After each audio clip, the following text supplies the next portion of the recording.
मैं अपने चैनल हर्फ हक के साथ आपकी खिदमत में हाज़िर हूँ। आज मैं जनाब डॉक्टर ताहिर जमाल साहब के पास आया हूँ। इनका इंटरव्यू लेना चाह रहा हूँ।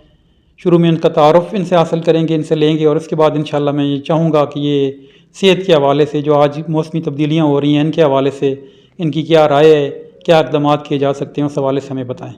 तो सबसे पहले डॉक्टर साहब अपना तारुफ़ कराएँगे। मैं इनका शुक्रिया भी अदा करता हूँ कि इन्होंने मुझे वक्त दिया कि मैं इनकी खिदमत में हाज़िर हूँ और इनके साथ सेहत के हवाले से और दीगर जो तालीमी हवाले से कि किस तरह से बच्चे जो आगे निकल सकते हैं, अपनी ज़िंदगी में कामयाब हो सकते हैं, उस हवाले से इनसे बात की जा सके।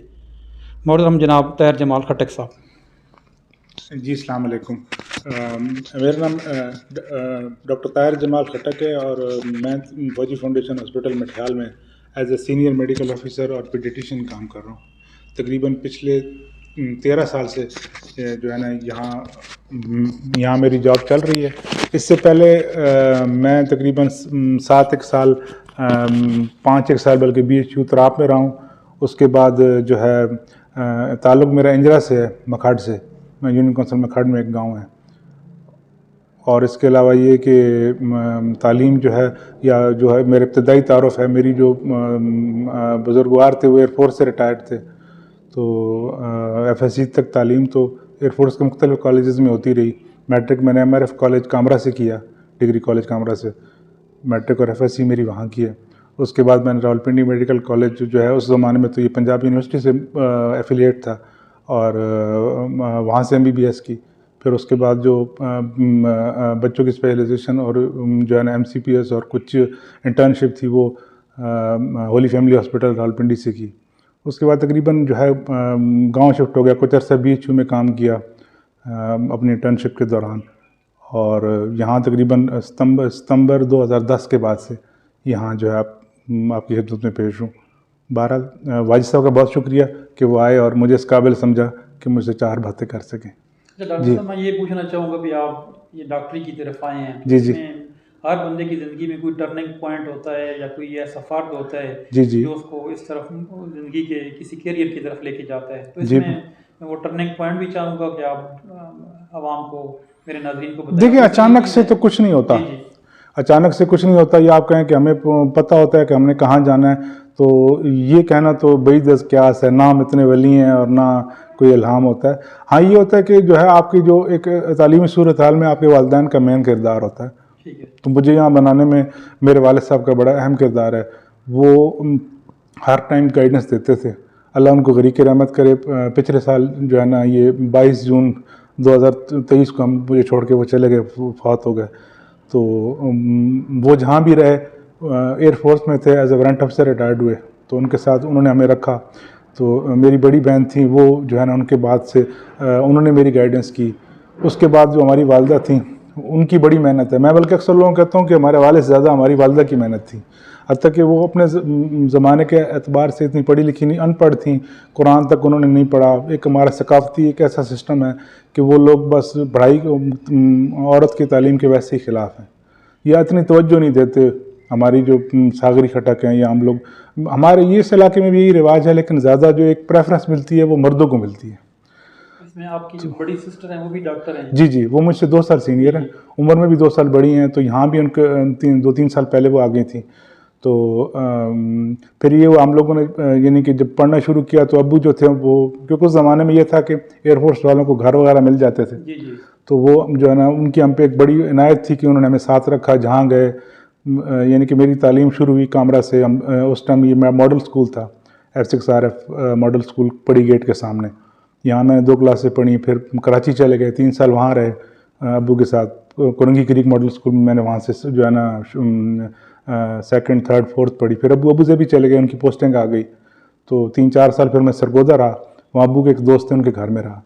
उन्होंने फिर वहाँ से जो है ना जब अबू ज़ेबी से वापस लौटे तो फिर उनके साथ उनकी पेशावर पोस्टिंग हो गई। 3-4 साल, 2 साल पेशावर रहा मैं। तो आखिर में जब वो रिटायर हुए 91 में, तो मेरी जो है मैं 7वीं 8वीं बल्कि 8th में था। 94 में फिर मैंने मैट्रिक किया हमारे कॉलेज कामरा से। तो बहरहाल ये जो है ना, मैं कहता हूँ सब हमारे वाले साहब का बड़ा एहसान था कि वो हमें साथ लेके चले गए। वरना उस ज़माने में लोग जो सर्विस वाले इतनी टेंशन नहीं लेते थे अपने, यानी कि फैमिली को साथ लेके न जाना, क्योंकि ख़र्चे ज़्यादा हैं तो वो नहीं रखते थे। तो बहरहाल ये है कि वो कहते थे कि आप मेहनत करो, उनकी बड़ी ख्वाहिश थी कि मैं फ़ौजी अफसर बनूं। तो उस ज़माने में तो हम बड़े स्मार्ट भी हुआ करते थे और बड़ा, लेकिन एक नज़र का इशू शुरू से चल पड़ा। नज़र में 7वीं 8वीं में था तो पहली दफ़ा जब मैंने कैडेट कॉलेज सरगोदा का इम्तहान दिया तो पता लगा आई सेट वीक है, तब से ऐनक लगी। इस वजह से आप उधर नहीं जा सके? जी, मेरा नंबर जो है ना तकरीबन 5 तक है और दूर का है, तो फिर वो उसमें फिर मैं बल्कि एफएससी के बाद मैंने अप्लाई किया था कि मैं आर्मी मेडिकल कॉलेज से करूं, तो फिर वो नज़र कुछ इश्यूज़ थे जिसकी वजह से वहाँ दाखिला नहीं हुआ। तो डॉक्टर साहब मैं एक और चीज़ पूछना चाहता हूँ, क्या है आपकी फैमिली में पहले भी कोई डॉक्टर है, आपकी बहन सिस्टर से पहले भी? जी, दूर पार में तो है लेकिन करीब जो है ना ख़ास गांव में कोई नहीं है। अच्छा, गांव में भी नहीं है? गांव में अब जो है हदवाली से हैं। हदवाली में हमारे सीनियर थे, बल्कि डॉक्टर उमर खटक आई स्पेशलिस्ट थे, अभी अटक से रिटायर हुए हैं पिछले दिनों। फिर डॉक्टर तफ़ैल खटक साहब हैं, वो हम इकट्ठे इंजरा यानी कि इतवार को मैं जाता हूँ तो हम इकट्ठे ही बैठते हैं। तो उनका डॉक्टर तफ़ैल खटक साहब अभी रिटायर हुए, उनका बेटा भी वहाँ आई स्पेशलिस्ट हैं, वजाहत अस्पताल में भी सुबह बैठते हैं। तो वैसे तो बहुत डॉक्टर हैं, लेकिन जो मेरा ख़ास गाँव है ना इंजरा अफगान, और इंजरा वहाँ से कोई नहीं था। वहाँ से मेरी जो बहन थी वो पहली डॉक्टर थी। तो इसमें आप ये चीज़ इस हवाले से आप बात यानी थोड़ा सा हमें बताएं कि अगर आप गांव के अंदर होते जी तो आपकी तालीमी ज़ाहिर है थोड़ी डिफरेंट होती, तो लाजमी सी बात है। अपॉर्चुनिटीज़ थी कोई इस तरह की वहाँ पे? अपॉर्चुनिटी हमारे ज़माने में तो खैर सीटें ख़त्म हो गई थी, हमारे ज़माने से पहले यहाँ अटक की सीटें होती थी डॉक्टरी के लिए ना, एक ज़माने में 92 में ख़त्म हो गई थी, 6 सीटें होती थी। तो उस ज़माने में ये होता था कि चलो वो सीटें शायद इस कोटा इस लिहाज से ज़रूरी भी था कि ये लोग जो बकामी हैं उस स्कूल से पढ़ रहे हैं उनका इतना मेरिट नहीं बनता, तो अगर वो कम नंबर पर भी हो जाते थे तो फिर ये 92 में ख़त्म हो गए। हम तो ओपन मेरिट पे हुए थे, लेकिन ये कि जो मेरा एक नज़रिया, और अब तो खैर इतना मुश्किल हो गया है कि गांव से निकलना काफ़ी मुश्किल है। और फिर एक नया ट्रेंड बन गया कि हमारे जो बेटे हैं और जो मेल जो है ना चाइल्ड हैं ये नहीं पढ़ते। एक ट्रेंड सेट हो गया, बच्चियाँ हमारी बहुत पढ़ रही हैं। नतीजतन क्या हो रहा है कि बच्चियाँ पढ़ी लिखी हैं, वो अच्छी से अच्छी पोस्ट पे जा रही हैं, आहिस्ता आहिस्ता उनकी नुमाइंदगी ऊपर बढ़ रही है। और जो बच्चे हैं वो हमारे टिकटॉक पे और डिस्कॉर्ड पे मुख्तलिफ ऐप्स चला रहे हैं, टाइम ज़ाया कर रहे हैं, नशों के आदी हो रहे हैं। चेंज हो गए हैं। जी, रुझान चेंज हो गए हैं। और ख़ास तौर पर मैं अक्सर लोगों कहता हूँ कि रुझान हमारी माएँ चेंज करती हैं, क्योंकि वो अपने बच्चों को ज़्यादा जो है ना लाड देती हैं, और शायद ये वजह है कि वो ज़्यादा ख़राब हो रहे हैं। अभी आप शुरू में बता भी रहे थे कि आपकी तालीम में जहाँ आपकी वालिद साहब की सेक्रीफाइसेस हैं, जी, उनकी सोच है, वहाँ पे जो बड़ा रोल है, मेन रोल है वो आपकी वालिदा का है, जो पढ़ी लिखी भी नहीं थी। क्योंकि देखें ना, सुबह 3:30-4 बजे उठना, तहज्जुद पढ़ के फिर वो एक यानी कि सिस्टम की जी हम 5 बहन भाई हैं, तो जो है ना सबके लिए खाना पकाना, अब्बू के लिए उनके कपड़े इस्त्री करना, एक डिसिप्लिन वाला सिस्टम तो उन्होंने कायम किया हुआ था ना। और फिर यानी कि हमारे रोज़ नाखून चेक होना, जूते चेक होना, हमें कहना ये काम करो ये काम करो, तो एक घर में एक होता है ना कंट्रोल। मैं अक्सर अब लोगों को कहता हूँ कि यार माओ ने वो सख्ती भी छोड़ दी ना। इसमें आप ये भी कह सकते हैं भी वालिदैन की तरफ से कि अब वालिदैन की अपनी तवज्जो, उनकी तरजीहात, उनके रुझानात चेंज हुई हैं, तो ज़ाहिर बच्चों पे भी उसका असर पड़ा है उसका। जी बिल्कुल। मैं आपको बात लंबी हो जाएगी कि एक थ्योरी चलती है तालीम में, जिसको हम कहते हैं मुसल्लस थ्योरी होती है, जो जॉन डेवी ने दी थी, कि ये एक जो है ना एक उस्ताद, वालिदैन और तालिब इल्म के दरमियान एक ट्रायंगल है। ये तीनों लोगों का आपस में किरदार है। जब वो किरदार ख़त्म हो जाए, मुसल्लस टूट जाए, तो तालीम आगे नहीं चलती। तो सेहत में भी ये मुसल्लस है। इसी तरह से हमारी जो सेहत में क्या है, मैं कहता हूँ कि एक डॉक्टर है, एक पेशेंट है और एक पेशेंट के अटेंडेंट्स हैं। ये 3 किरदार हैं। अब मिसाल डॉक्टर का काम है कि वो पेशेंट को सही चेक करे, उसको सही दवाई लिख के दे, उसको अपने डिस्पेंसर को कहे या खुद उसको सही तरह पेशेंट को समझाए। पेशेंट अगर बीमार है, नहीं समझ सकता, तो उनके अटेंडेंट्स का काम है कि वो समझें, ठीक है ना। फिर पेशेंट इतना तामुन करे कि वो उस परहेज को, उस दवाई को टाइम पे ले, अटेंडेंट्स का काम है टाइम पे दवाई पूरी दे। तो ये ट्रायंगल चलेगी तो इंशाल्लाह सेहत मिलती है।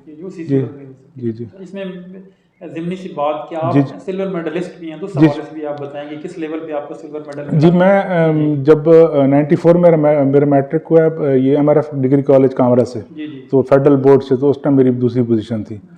जी, मेरे पास घर में पड़ा हुआ है अभी। तो खैर वो है कि ये बल्कि वहाँ कॉलेज में अभी भी MRF कॉलेज में कोई डिग्री कॉलेज में कोई, बल्कि यहाँ अरब नवाज साहब हैं आपके मटियाल के, PTI हैं, वो मेरे पास आए थे कि जी मैं गया था, आपको मैंने बोर्ड पे नाम पढ़ा। तो वो एक जो है ना बस एक तालीमी एक चीज़ थी। जी, उसमें ये भी यानी आपकी तालीमी काबिलियत भी इतनी अच्छी थी भी आप मेडिकल कॉलेज में मेरिट पे आपको? जी, मैं ओपन मेरिट पे गया हूँ, अल्लाह का बड़ा शुक्र है। बस ये अल्लाह का शुक्र है। मैं तो अपने आप को कुछ नहीं समझता। मेरी जो बड़ी बहन है वो भी ओपन मेरिट पे गई है, और मैं भी। तो मेरे जो है ना 931 नंबर थे FSC में। उस ज़माने में 956 पे टॉप हुआ था। वो आजकल तो खैर नंबर लोग बहुत ले रहे हैं ना। हमारे ज़माने में तो जब मैंने FSC की तो 956 पे बहुत टॉप था। और आपके 931 थे? जी 931 थे, और मैट्रिक में मेरे 850 थे उस टाइम, 850 में से 773 थे, तो उस टाइम मेरी बोर्ड में पोजीशन थी दूसरी। इसमें मैं एक और चीज़ भी आपसे पूछना चाह रहा था जी कि जी आजकल हर जगह भी एक सोशल मीडिया है, तो लोगों का अवेयरनेस तो है इस हवाले से जी जी कि मौसमी तब्दीलियाँ हो रही हैं। जैसे अभी ये है भी गर्मियों के दिन है, बिल्कुल लेकिन साथ बारिश है, अनएक्सपेक्टेड सी सूरत हाल होती है कि 2 दिन के बाद फिर बारिश आ जाएगी, फिर धूप निकलती है, फिर ज़ाहिर है इसके इंसान की सेहत पे भी असरात है। बिल्कुल। इस हवाले से मैं चाहूँगा कि आप सबसे अहम बात तो ये, सबसे अहम बात तो मैं ये कहना चाहता हूँ ना कि वो हमारे एक प्रोफेसर थे, प्रोफेसर नसीमुल्लाह साहब, वो अक्सर एक बात कहते थे, उनके वार्ड में मैंने चूँकि इंटर्नशिप की, ट्रेनिंग की, तो वो कहते थे कि जिस दिन आपको ये पता लग गया ना कि दवाइयों में कुछ नहीं रखा और आपकी खुराक में और आपके जो माहौल है उसमें सब कुछ सेहत है, तो आप असल डॉक्टर उस दिन बनेंगे। जी जी। तो दवाइयों के, हर दवाइयों के नुकसान भी होते हैं, चाहे वो अंग्रेज़ी है, चाहे वो होम्योपैथी है, चाहे एलोपैथिक है, चाहे हिकमत की है, तो नुकसान तो कोई भी नहीं बताता। हर बंदा जो है या हर डॉक्टर बताता है कि इस चीज़ का फ़ायदा है। तो आजकल जो ये ट्रेंड चल रहा है कि हम एंटीबायोटिक गैर ज़रूरी इस्तेमाल कर रहे हैं। एंटीबायोटिक जो है वो बैक्टीरिया को ख़त्म करती है, वायरस को ख़त्म नहीं करती। तो जब ये मौसम चेंज हो रहे हैं, ये ग्लोबल वार्मिंग की वजह से, और ये जो है ना मुख्तलिफ इकोसिस्टम में दरख्तों की कटाई हो रही है, पानी, मोटरें लगी हुई हैं, ज़मीन से पानी निकल रहा है, बिला ज़रूरत लोग पानी ज़ाया कर रहे हैं। तो वो जो ज़मीन के क्रस्ट के जो एक सरफेस के नीचे जो एक सिस्टम था वो अनबैलेंस हो गया। अब ये देखें ना, बारिशें क्यों ज़्यादा हो रही हैं कि बुखारात ज़्यादा बन रहे थे, ठीक है ना। इसमें अब एक नई थ्योरी चली है कि दुबई ने शायद वजह है ना वहाँ वो क्लाउड सीडिंग की है और वहाँ बारिशें नहीं हो रही थी, और वो क्लाउड सीडिंग उन्होंने पहले हल्की सी की जिससे नहीं हुई बारिशें, फिर उन्होंने ज़्यादा की, तो इकोसिस्टम को उन्होंने छेड़ा है, तो वहाँ भी सैलाब आ गया, और वही अब जो है ना साइक्लोन यहाँ भी आ रहा है। साइक्लोन तो जी तब्दीली आ रही है। तो सेहत का जो सबसे बड़ा इशू पाकिस्तान में चल रहा है कि हम हर बंदे, गले में दर्द है मैंने मक्सल खाना है, गले में दर्द है मुझे विब्रामाइसिन दे दें। और अल्लाह के बंदो 95% 99% बीमारियां वायरल हैं, उनमें एंटीबायोटिक का कोई किरदार नहीं है। किरदार शुरू होता है एंटीबायोटिक का तीसरे या चौथे दिन, क्योंकि ये ज़्यादा वायरल इन्फेक्शन है। जिसम अपने सफ़ेद खुलियों के ज़रिए उसको ठीक करने की कोशिश करता है। हाँ, आप बुखार के लिए पैरासीटामोल अपने डोज में ले लें, थोड़ा सा आप जो है ना अपने कपड़े हल्के रखें, खुराक ऐसी रखें। चौथे दिन एंटीबायोटिक का किरदार शुरू होता है, क्योंकि वायरस से जो इंसान के अंदर जो झिल्लियाँ हैं, सांस की, इम्यूनिटी की मुख्तलिफ झिल्लियाँ वो कमज़ोर हो जाती हैं, तो वो फिर वहाँ से बैक्टीरिया एंटर होने की कोशिश करता है। बैक्टीरिया को ख़त्म एंटीबायोटिक करेगा, वायरस को एंटीबायोटिक ख़त्म नहीं करता। तो ये जो ट्रेंड शुरू हो गया, गले में दर्द है फ़ौरन एंटीबायोटिक खा ली, ये चीज़ ना करें, इससे आपकी इम्यूनिटी डाउन हो जाएगी। बाहर के ममालिक में तो ये चीज़ मिलती भी नहीं है, पाकिस्तान में तो आपको पता है हर चीज़ मिल जाती है। तो सबसे पहले तो मैं ये कहूँगा कि जो कुदरती लाइफ है ना उसकी तरफ आएँ। खुदा ने जो चीज़ ज़मीन से जिस हालत में निकाली है ना, अगर आप उसको उस हालत में खाएंगे ना तो आपको उसके नुकसान कम है। मसलन अब सब्ज़ी है, अगर आप कच्ची सब्ज़ी हो, सख्त ना हो, आप उसको धो के सही तरह पानी से इस्तेमाल करें, साफ़ पानी पिएं। मैं ये भी नहीं कहता कि आप जाएं मिनरल वाटर लें और ये लें। अगर आपका अपना पानी ज़मीन से निकल रहा है, वो एक साफ़ है, ऐसे कुएँ से नहीं है कि जहाँ से जिसमें सफाई नहीं है, तो वो ठीक है, आपके लिए गुजारा करेगा।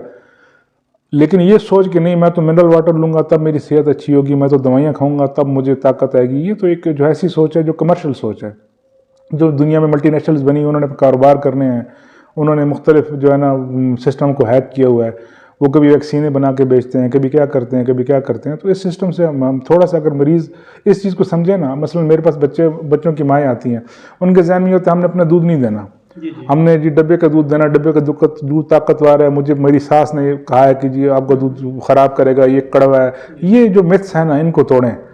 देखें ना, इस्लाम भी कहता है कि जो है ना बच्चे को आप पहले 2 साल अपना दूध पिलाएं, बच्चे के हकूक़ हैं। वो अगर माँ अदा नहीं करेगी तो फिर कल वो किस तरह कह सकती है कि जो है ना बच्चा मेरा वफ़ादार नहीं है। वो कहते थे ना, वो अकबर अलाहाबादी, मैं चूँकि थोड़ा बहुत शायरी से मेरा ताल्लुक है, वो अकबर अलाहाबादी का शेर था ना कि तिफल से बुआ है क्या माँ बाप के अतवार की, दूध तो डब्बे का है तालीम है सरकार की। तो तालीम सरकार देंगी, दूध जो है डब्बे का पी के, फिर लैक्टोजन की वो मेरे पास माएँ आती हैं, हमने चिड़िया का दूध दे रहे हैं। तो मैंने कहा अब चिड़िया का दूध देंगे तो फिर वो चिड़िया ही होगा ना। डॉक्टर साहब ये डब्बे के अंदर होता है, ये दूध नहीं होता जी। इस तरह ना कि अगर ये दूध होता भी है, मैं ये नहीं कहता अभी वो कुछ अरसा पहले, कम से कम कुछ महीने पहले उसको कहीं उबाला गया, वहाँ से वो खुश्क किया गया, पानी निकाला गया, उसमें केमिकल डाले गए प्रिजर्वेटिव ताकि वो ख़राब ना हो, फिर उसको पैक किया गया। आप हो सकता है आप तक आते आते उसने साल गुजार लिया। तो आप मुझे बताएं एक चीज़ साल से इस्तेमाल, हाँ, तो उसमें गजाइत भी उसकी ज़ाया हो चुकी जी बिल्कुल उसके फार्मूले में फिर और फिर जब आप गाय का दूध लेते हैं उसमें भी मसाइल हैं, उसमें प्रोटीन जो है ना वो ज़्यादा होती है, कार्बोहाइड्रेट कम होती है, बहुत मजबूरी हो, चलो गुर्बत है, लोग डब्बे का दूध कहाँ ले सकते हैं, 2000 का डब्बा है, तो फिर वो तजर्बे करते हैं, फिर वो क्या कहते हैं, फिर फीडर नहीं छोड़ते हैं। मैंने कहता हूँ चम्मच और प्याली से कम दे दें। शुरू में आप पहले 2 महीने दूध में पानी डालें, जब बच्चा 2 महीने के ऊपर हो जाए तो दूध को सिर्फ उबालें, मलाई उतारें और चम्मच और प्याली से पिलाएं, थोड़ा सा इस तरफ आएँ। 6 महीने का बच्चा हो जाए उसको आप दलिया शलिया ठोस ग़िज़ा और वो भी आप खुद बनाएं, बजाय इसके कि आप वो भी बाज़ारी कहीं से फेरिक्स आ जाए, कहीं से सेरेलैक आ जाए, कहीं से जो है ना कोई और को अच्छी न्यूट्रल आ जाए, चलो, लेकिन उस चीज़ का वो महंगी भी हैं। तो मेरी तो माँ से गुजारिश है कि एक तो चलो बच्चे पे थोड़ा सा रहम खाएं, दूसरा अपने जो शौहर हज़रात हैं उनकी कमाइयाँ थोड़ी हैं, उन पे भी रहम खाएं। वैसे भी महंगाई बहुत ज़्यादा होगी यार, बजट बिल्कुल का बहुत ही, खुराक नहीं होगी, बच्चे की इम्यूनिटी नहीं होगी, बच्चा रोज़ाना बीमार होगा, रोज़ाना उसके मसाइल होंगे, रोज़ाना डॉक्टरों के पास विजिट आएगा, फिर आप लोग कहते हैं डॉक्टर महंगे हैं, डॉक्टरों की फीसें हैं। तो मैं अक्सर लोग कहता हूँ कि यार मैं ये नहीं कहता कि हम लोग सस्ते हैं या मैं सस्ता हूँ, लेकिन अब जो है ना कुछ हालात ऐसे बने हुए हैं कि वो जो पेशेंट्स ने खुद ख़राब किए हुए हैं हालात, वो कम्युनिटी मेडिसिन की तरफ नहीं जाते। वो कहते हैं, अब वो हमारे यहाँ एक चैप्टर एक मजमून होता था कम्युनिटी मेडिसिन, कि आप पेशेंट को आगाह करें, लोगों को आगाह करें, वो सफाई सुथराई रखें, साफ़ पानी पिएँ, कुदरती ग़िज़ा खाएँ, एक बैलेंस डाइट हो। आपका बच्चा जो है वो अभी यहाँ मैं माँ से पूछता हूँ 7 महीने का, जी आपने कोई खुराक शुरू कराई है? वो कहते हैं हमने इसको सलांटी खिला शुरू कराई है, हमने इसको लेज़ शुरू कराए हैं, सुबह शाम जो हम दूध में पेप्सी डाल के दे रहे हैं। देखें ना, अब ये तो ज़रूर है, जंक फूड है, हड्डियाँ बच्चों की कमज़ोर होती हैं, कैल्शियम हड्डियों से बाहर निकलता है। चाय जो है बच्चों को आप इस तरह दे रहे हैं जिस तरह के वो टॉनिक है या कावे, तो ये चीज़ें नुकसानदेह हैं। मतलब अब ये चीज़ है कि रेडीमेड चीज़ पेश करनी बच्चों को देनी आसान है, प्रोसेस चीज़ें हैं ना, बिल्कुल सर्फ होता उस पे। जी। हमारे माएँ होती थी ना, तो वो या हमारी नानी होती थी, दादी, वो जो है ना पुराना ज़माना होता था, वो रोटियों के छोटे छोटे पीसेस बना के बच्चों की जेबों में डाल देती थी कि भूख लगेगी खुद खाएंगे, थोड़ा बहुत पीछे भागते थे टाइम इतना। अब क्या है कि वो बच्चा, मुझे भूख लगी है, ये लो 20 रुपये दुकान पे जाओ, वहाँ से वो जाएगा, चलो पापड़ भी कोई अच्छी कंपनी क्यों, वो जो मिलेगा वो करेला पापड़ है और ये फला किसी प्लेयर की तस्वीर लगा देंगे, किसी सियासतदान की तस्वीर लगा देंगे। तो ये चीज़ें हम लोगों को खुद भी केयर करनी चाहिए। दूसरा डॉक्टर साहब मेरे दिन में एक चीज़ आ रही है, जिस तरह की इमारत आप खड़ी करते हैं जी तो जितनी मजबूत बुनियाद होगी उतनी अच्छी इमारत पायदार और बिल्कुल आप तैयार कर सकते हैं। तो बच्चों को शुरू में जो उनकी सेहत का ख्याल रखना है, शुरू के जो 6 महीने हैं ना जी, शुरू के 6 महीने बच्चों के ऐसे हैं कि वो उसकी कमी पूरी उम्र पूरी नहीं हो सकती। तो 6 महीने सिर्फ माँ का दूध दें, 6 महीने के बाद आप दलिया शलिया शुरू करें, माँ का दूध अपने 2 साल तक देना है। तो ये जो चीज़ें हैं, ये जो पहले 2 साल हैं, इसमें अगर आपने बुनियाद या डीपीसी बच्चे की सही नहीं रखी तो फिर ये परेशानी आगे चलेंगी। तो अब तो वैसे भी फास्ट फूड का आप देख रहे हैं, दूसरा मीठे का इस्तेमाल बहुत ज़्यादा है, कोल्ड ड्रिंक्स की शक्ल में हो या हमारे यहाँ जो मिठाई का तस्वर, मुझे याद आता है कि हम छोटे होते थे, आपकी भी ज़हन में होगा, बिल्कुल, उस वक्त लोग खाने के लिए मीठी रोटी तैयार करते थे, बिल्कुल, या हलवे या इस तरह की चीज़ें कोई होती थी। जी हमारे पश्तो में उसको रोट कहते थे, वो बना के ना, तो बच्चा चलता था उसके पीछे उसको करते थे। पिछले दिनों में दुकान का कोई हो रहा था, किस तरह से चीज़, तो आप कहीं भी जहाँ भी चले जाएं, बिल्कुल, तो उसमें जो भी खाने की चीज़ मिल रही है, मैं तो समझता हूँ सेहत के लिए कोई चीज़ भी, खासतौर पे बच्चों के हवाले से, बिल्कुल, खासतौर पे ये जो 5 चीज़ें हैं ना, नमक हो गया, चीनी हो गया, मिर्च मसाला हो गया, घी हो गया और ये जो काली चाय हो गई, काली पत्ती हो गई, ये 5 चीज़ें तो ऐसी हैं कि जो बच्चों के लिए ज़हर कातिल है। पेप्सियाँ हो गई, ये जंक फूड हो गया, बस वो बात है कि अब वो ट्रेंड ऐसे बढ़ गए हैं कि एडिक्टिव है, इनका नशा हो जाता है। बनाने वाले इन चीज़ों में ऐसी चीज़ें डालते हैं कि वो अब चीनी का नशा है, वरना आज से 70, 80, 90 साल पहले चीनी कहाँ थी? नहीं थी, बिल्कुल। तो वो बस फिर जब इसकी शुरुआत हुई, आप तारीख पढ़ें तो अंग्रेज़ जब ये साथ लाया था, तो ये सिर्फ डिप्रेशन के पेशेंट्स को दी जाती थी, जिनको टेंशन होती थी, उनको समझो डॉक्टर लिख देता था कि आधी चम्मच रोज़ाना आपने शाम को लेनी है या सोने से पहले लेनी है। तो अब वो आप खुद सोच लें कितने लोग ले रहे हैं। अब बल्कि ये होता है कि सबसे बड़ा यही मसला होता है कि चीनी की कीमत बढ़ गई है, ऐसा लगता है जैसे खाने की सबसे जो मेन इंग्रेडिएंट है वो चीनी है, हालांकि ऐसा नहीं है, बिल्कुल, इस तरह की सूरत हाल भी। जो कुदरती खुराक के अंदर चीनी मौजूद है ना, मसलन कुदरती तौर पे खजूर में है, फलों में है, वो आप थोड़ी बहुत लें, वो आपके लिए ज़रूरी भी है। नमक जो है कुदरती तौर पे सब्जियों में, गोश्त में मौजूद है। हम लोग क्या करते हैं, मसलन बड़ा गोश्त है, सस्ता गोश्त है, अक्सर ये जो है ना फौती गमी खुशी पे पकाया जाता है, तो ये लोग क्या करते हैं, पकाने वाले भी नमक दबा के डालते हैं, मसाले डालते हैं ताकि लोग खा ना सकें। तो वो टेस्टी तो शायद उनका बन जाता हो, लेकिन वो फ़ौरन ब्लड प्रेशर उससे चढ़ जाता है। इस तरह के मसाइल तो मैं लोग कहता हूँ आप गोश्त खाएं, उबला हुआ खाएं ना, जी जी या बहुत हल्का सा मिर्च मसाला डालें। बक्या ये इस तरह का मना नहीं है कि आप कहें जी बिल्कुल मैंने गोश्त के करीब भी नहीं जाना, जी बिल्कुल। लेकिन वो हमारा एक बरसगीर का स्टाइल ऐसा है कि ये लोग जो है ना सही रोस्ट करके 102 डिग्री पे उसको सेंटीग्रेड पे रोस्ट करते हैं। तो जी, फिर जी। ये बात, यानी नेचर के जितने करीब रहेंगे जी जी, आप सेहतमंद रहेंगे। जितना प्रोसेस चीज़ खाएंगे, जितना आप जो है ना आग पे चीज़ को पकाएंगे, लाजमी सी बात है उसकी असर सेहत शक्ल के नहीं लिए रहेगी। नुकसानदेह जी जी, सब्जियों को आप करेंगे विटामिन के ख़त्म हो जाते हैं। जो है ना दूध में आप पत्ती डाल देते हैं तो वो से जो है ना केजीन बनती है, और केजीन जो है वो जिगर के लिए, हड्डियों के लिए अच्छी चीज़ नहीं है। यही जो चाय हम पीते हैं, ऐसे आपकी यूरिक एसिड जिस समय इंक्रीज़ होता है, जिस समय दर्द शुरू हो जाते हैं, तो ये ऐसी अब चाय में जो एक कैफ़ीन है, या ये ऐसी चीज़ है जैसे निकोटीन है, या जो सिगरेट में होती है। जी जी तो इनके आदात हैं लोग। यहाँ भी है कि चिलम और जो है नस्वार वाला एक ट्रेंड है वो भी काफ़ी ज़्यादा है गाँव लेवल पर। तो ये तकरीबन तंबाकू के सारे की ग्रुप हैं। इसमें एक और आखिर भी मैं जो सवाल करना चाहूँगा, भी आपने बच्चों के हवाले से भी बताया, बुजुर्गों के हवाले से भी थोड़ा सा हमें आगाह कर दें कि इस मौसम के अंदर उनको क्या एहतियात करनी चाहिए सेहत के हवाले से। अगर बुजुर्गों के लिए तो सबसे जो है ना सबसे अहम चीज़ ये है ना कि वो अपनी हड्डियों का ख्याल करें, अपने दिल का ख्याल करें, ठीक है ना। खुराक, अब अक्सर बुजुर्गों को मैंने देखा है वो हर चीज़ बंद कर देते हैं, ये भी नहीं खानी, ये फलां ने मना किया था, ये फलां ने मना किया था। आप कुदरती खुज़ा थोड़ी थोड़ी करके लाजमी खाएँ। नमक पे आपका दिल करता है तो आप कुदरती फल ऐसे खा लें या सब्जियां ऐसी खा लें जिसमें नमक हो या मीठा हो। तो थोड़ा सा खुराक में दूध रोज़ाना लें, गोश्त रोज़ाना लें। अगर आप चलने फिरने में मुश्किलात हैं आपको, तो आप स्टिक हाथ में लाजमी रखें, गिरने से अपने आप को बचाएं, ठीक है ना। उसमें फिर ये कुछ विटामिन ऐसे होते हैं जो 40 ईयर 50 ईयर के बाद आपके लिए लेना ज़रूरी हो जाते हैं। आप खुराक के ज़रिए भी पूरी कर सकते हैं, या कोई इस तरह का अच्छा सप्लीमेंट साथ रख लें कि वो आप रोज़ाना ही नहीं तो हर दूसरे दिन एक आध ले लिया करें। तो बुज़ुर्ग जो हैं उनकी, चूँकि उनका एक इस माशरे में बहुत बड़ा किरदार है, उन्होंने अपनी पूरी ज़िंदगी इस माशरे को दी हुई है। माशरे का भी किरदार है, उनका ख्याल करें। जब देखें वो सड़क क्रॉस कर रहे हैं या कहीं आ रहे हैं तो असूलन उनको प्रेफर करना चाहिए। कहीं उनको अगर लाइन लगी हुई है तो जो सीनियर सिटीजन है उनको रियायत होनी चाहिए। क्या? जी जी, बहुत शुक्रिया डॉक्टर साहब। आखिर में आखिरी सवाल के आपका अदब के साथ भी लगा हुआ है, तो मैं चाहूँगा कि एक मालूमात हमें उस हवाले से भी दे दें, कोई शेयर याद है तो वो सुना दें। इंशाल्लाह हम नेक्स्ट जो इंटरव्यू है वो आपका अदबी हवाले से भी करना चाहेंगे। जी बस अदब से ताल्लुक़ भी, बस किताब का नाम भी बता दें। जी, मैं बस चूँकि FSC के दौरान हमारी MRF कॉलेज में 2 टीचर्स थी, बहुत पढ़ी लिखी उस ज़माने में MPhil थी, मैडम शमी मलिक थी और मैडम नजमा आफ्ताब थी। फिर एक हमारे सर थे, सर रज़ाक साहब। तो फिर मोहतरम डॉक्टर सादुल्लाह कलीम साहब से भी जो है ना गपशप रही। वो तो खैर हमारे से बड़े सीनियर थे, लेकिन उनको देखकर हम सोचते थे कि यार जो है ना ये दिल में ख्वाहिश होती थी कि काश हम भी ऐसा बने। ठीक है। तो थोड़ा बहुत शायरी की तरह तबीयत का मिलान हुआ। तो फिर 2017 में जो अब्बू उस टाइम जो है ना हयात थे, उन्होंने कहा यार कुछ थोड़े बहुत जो लिखते रहते हो इकट्ठी करके छाप दो।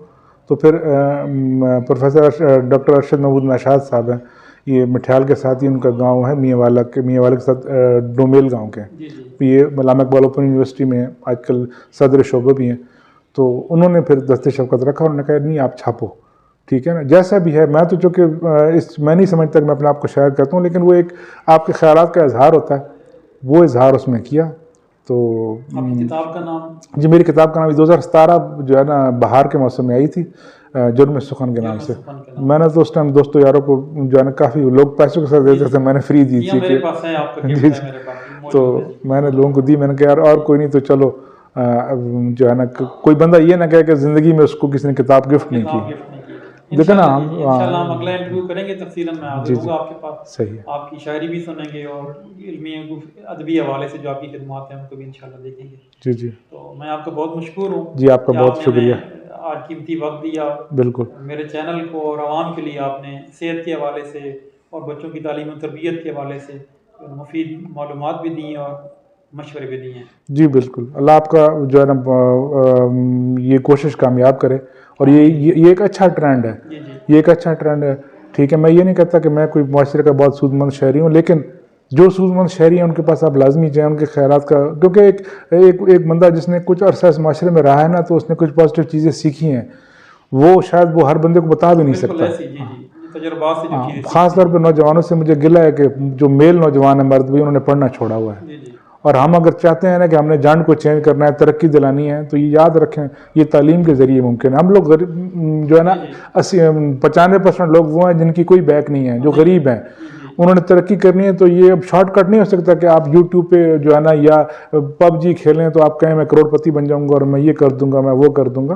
पढ़ें, ये किताबों के ज़रिए ही आप आगे जा सकते हैं, किताबों के ज़रिए आप आगे जा सकते हैं। और हमने तो देखा है ना अपने, यानी कि मेरे चाचा थे, वो भी सूबेदार रिटायर्ड थे आर्मी से, उनके 3 बच्चे कर्नल हैं, ठीक है ना।